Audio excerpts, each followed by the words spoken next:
In today's video, we're going to go over the auto reframe mode in the Sony A6700. I'm going to go over all the different functions of it, who it's for, the best lenses to use it with.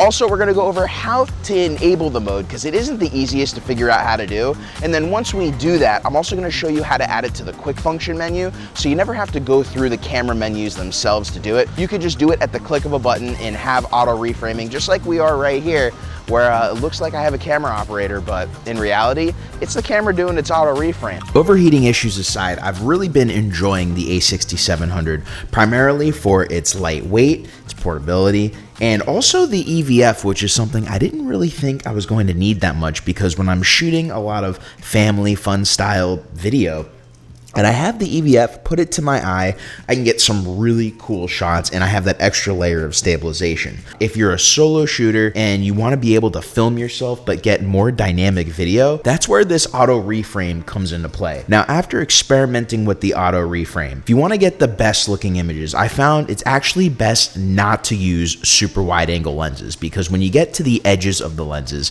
they tend to get a little bit more distorted. Since you're cropping in so much in this mode, you'll notice the distortion even more. So I found using lenses that are crop sensor lenses, kind of like the Sigma 18-50, where there's a lot more minimal distortion than let's say something like the 11mm that I typically use for a lot of my YouTube content. I've been getting a lot better shots out of it. In the beginning of this video, we were actually filming at 18mm on the Sigma 18-50, and it gets pretty decent results. Now, I'm not a huge fan of some of the motion blur, but that's really neither here nor there because this is a tool that some creators are going to really want to use, and then it's not going to be for everybody.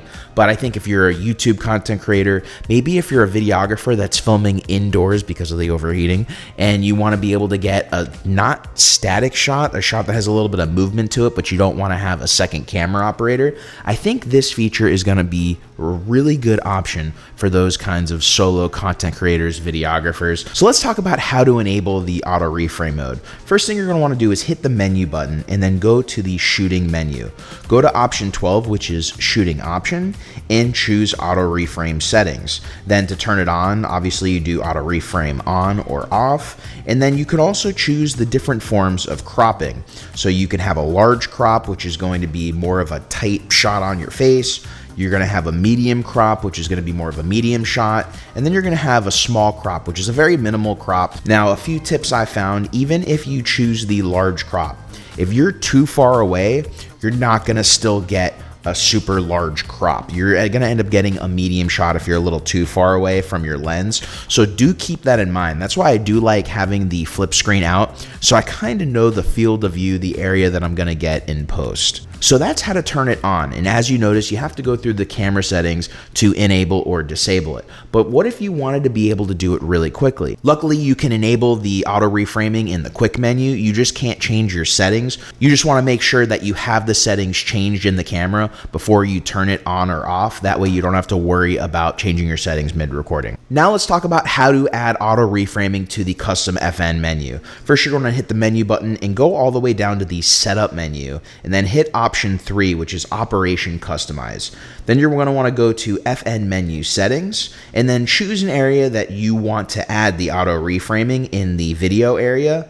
Click that area, and then you're going to want to go to the video menu. You're going to want to go down to option 9, which is shooting option, and then you're going to want to click auto reframing. And then what this does is just add the toggle on, toggle off auto reframing to the FN button, which I found absolutely needed because going through the menu every time to enable and disable it just takes way too long. Now, you may laugh when you hear this, but I actually mainly got the Sony A6700 for the auto reframing mode. So I wanted to make sure that I put all the settings in this camera specifically and make it just really easy to use because I'm filming myself. The last thing I want to bring up is the actual image quality and resolution in the auto reframe mode. Well, on the A6700, you're actually getting a downscaled image from 6K. And when I look at the video file on my computer, it still seems to retain the 4K settings that I put in the A6700. A6700. Now, of course, when you're shooting in the large crop mode, you are cropping in on that sensor quite a bit, which may be actually slightly smaller overall resolution than 4K,